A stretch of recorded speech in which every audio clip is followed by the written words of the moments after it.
উঁচু মানসিকতা, শক্তিশালী মানসিকতা লাগে, যাদের রুচি এত নোংরা, এরা আরেক দেশ দখল করার মতো হিম্মত রাখে না। এই জন্য আমরা যখন দেখি আমাদের দেশ দখলের হুমকি দেয়, কে কি অবস্থা জানি না, আমি কিন্তু ভয় পাই না। কেন? আমি জানি এটা সম্ভব না ওদের জন্য। বরং তাদেরকে বলি কি, বাংলাদেশ দখল করার আগে নিজেদের হাগার জায়গা ঠিক করে আয়। এখনো রাস্তাঘাটে মলত্যাগ করে। বিশ্বাস করেন না আপনারা, আমরা যখন দেওবন্দে যাচ্ছিলাম তখন দেখছি, আল্লাহ, ট্রেন লম্বা সফর, 36 ঘন্টা আমাদের যেই ট্রেনে উঠছিলাম অমৃতসরে, দিন যায় রাত আসে, রাত যায় দিন আসে, সময় তো যায় না। সকাল হইলেই জানালার কাছে যাইতাম নতুন এলাকা দেখার জন্য। আয় আল্লাহ, মাঝে মধ্যে যাইয়া জানালার কাছে যাই তো লজ্জায় চোখ ফিরে নিতাম, এই কি অবস্থা। কেন? দেখতাম কি রেল লাইনে লাইন ধইরা বইছে ফ্যামিলি প্যাকেজ, জুয়ান বুড়া নারী পুরুষ যা আছে এরকম চিকুন বোতল একটা লইয়া চুপচাপ বয়ে রয়েছে। বেডিরা ইজ্জত রক্ষায় ঘুমটাটারে টাইম না পিছন দিয়া খালি কাম সারতাস। এরা বলে আমার দেশ দখল করবো, কত দিন। আমি তো কাকু দাদা সাহস করে ভিটা না, খেলা হবে। আরে খেলবো, ছোটবেলা থেকে যে জিহাদি চেতনা লালন করছি, প্রয়োগ আর বাস্তবায়নের জন্য সুযোগ তো পাচ্ছি না। তোরা না ঢুকলে ঢুকে যা। বাংলাদেশ দখল করার হুমকি দাও। মুসলমান কোন নির্দিষ্ট ভূখণ্ডের চিন্তা করে না, মুসলমানের চিন্তা গোটা দুনিয়াব্যাপী। আলহামদুলিল্লাহ, আমাদের স্বপ্ন বাস্তবায়ন শুরু হয়ে গেছে। তাকায়া দেখ, সিরিয়ার কালিমার পতাকা উঠে গেছে, আফগানিস্তানের কালিমার পতাকা উঠে গেছে।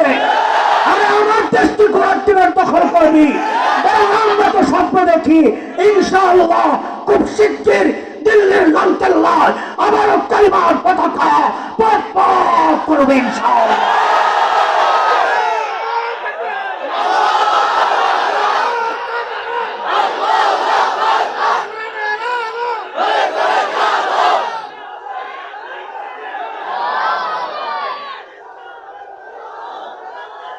আমরা বরং ওদেরকে বলি, বাংলাদেশে ঢোকার আগে ওলামায়ে দেওবন্দের ইতিহাস ঐতিহ্য পড়া তারপরে ঢুক।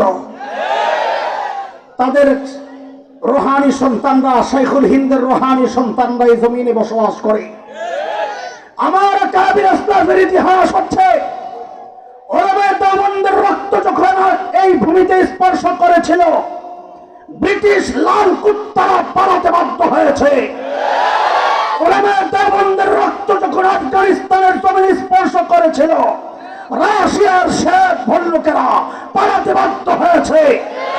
সাম্প্রতিক কালে তালেবানের শরীর হয়ে যখন আবার ওলামায়ে দেওবন্দের রক্ত আফগানিস্তানের জমিনে স্পর্শ করেছে, আমেরিকা, নেটো, লাল কুত্তারা ল্যাস গুটায়া পালাতে বাধ্য হয়েছে। এটা হচ্ছে অতীতের ইতিহাস।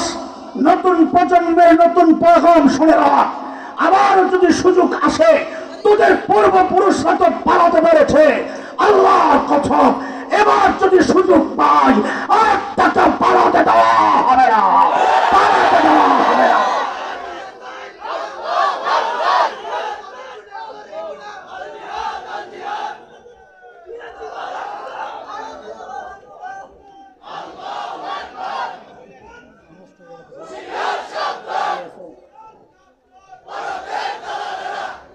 মুহতারাম হাজরিন, পদ্ধতি করা তাড়াতাড়ি অপলাবাদ সময় কর, মনে আসেনি? আমরা স্টেজে এত লোক না উঠি ভাই।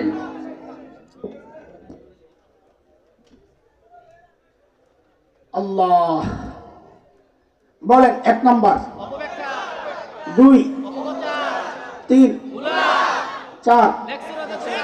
সাবাস বেটা। চলেন এবারে একটা পোস্টমর্টেম করি এই সমাজে। আমি বরং বলি কি, সহজে বুঝেন, শয়তানের ধোকাগুলা সব পুরাতন, কিন্তু বাটপার হওয়ার কারণে খালি নতুন নতুন প্যাকেট সামনে পেশ করে। জিনিস আগেরটাই। বলেন জিনিস কি?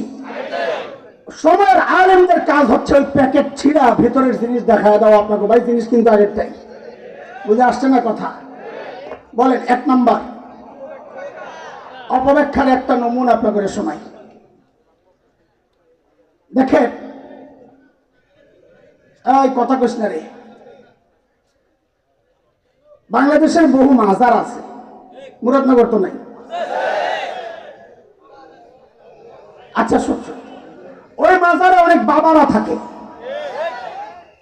সেটা হলো কেউ শেকল বাবা, তালা বাবা, ছালাসা, খেতাসা, বদনাসা, এখন খালি বাকি আছে ফিডাসা। এগুলার চুল দাড়ি মাশাআল্লাহ জটলা দেখলে বোঝা যায় কয়েক বছরেও গোসল করে নাই। তো গোসল না করলে নামাজ কেমনে পড়বো? নামাজও পড়ে না। এই অপব্যাখ্যার সুরত দেখাইতেছি, খেয়াল করে। এদেরকে যদি জিজ্ঞেস করা হয় নামাজ কেন পড়ছ না, তো কব কোরআনে আছে একই নায়া বললে, এই যে অপব্যাখ্যা, একই নায়া বললে নামাজ লাগে না।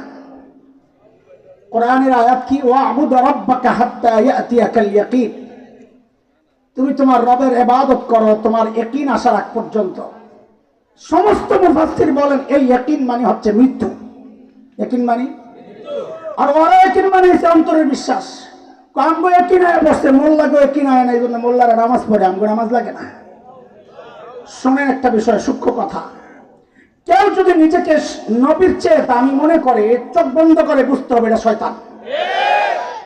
কেন? কারণ শয়তানই সর্বপ্রথম নিজেকে নবীর চেয়ে দামি দাবি করেছিল। আনা খায়রুম মিনহু বলে, আমি আদমের চেয়ে উত্তম। কাজী কেউ, দুনিয়ার যে কেউ নিজেকে নবীর চেয়ে যদি দামি মনে করে, সে কি? জোরে বলে, আরো জোরে।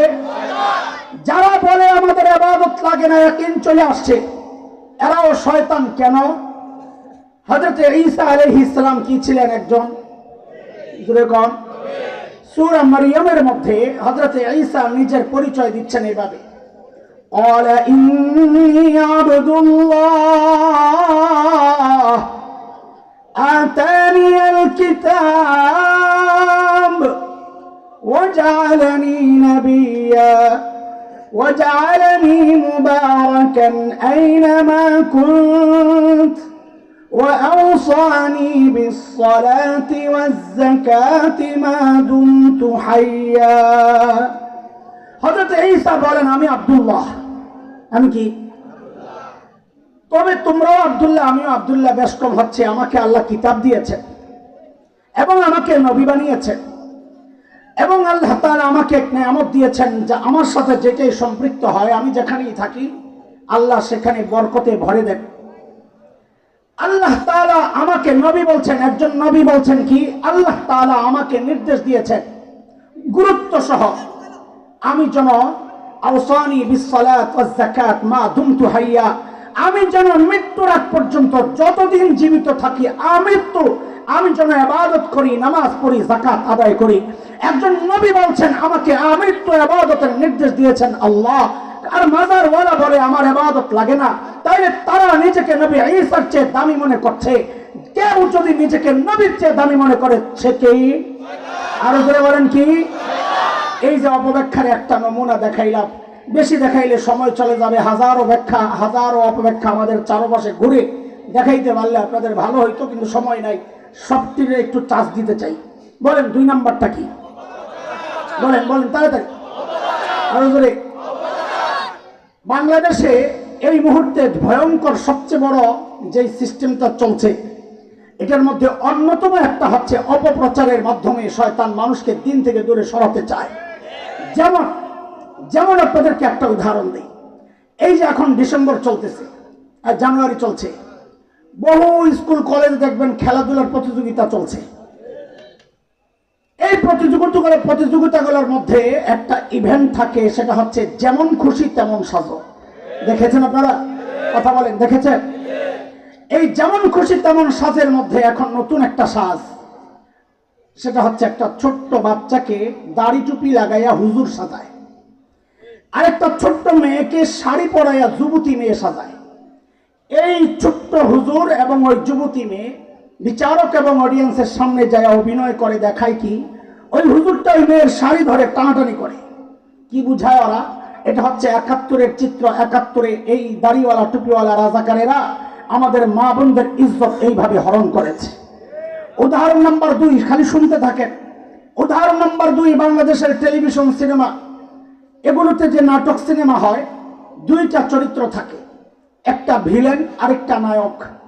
নায়ক দিয়া সমাজের সব ভালো কাজগুলো ওরা সাজায়, আর ভিলেনকে দেয়া সমাজের সব নিকৃষ্ট কুৎসিত কাজগুলো করায়।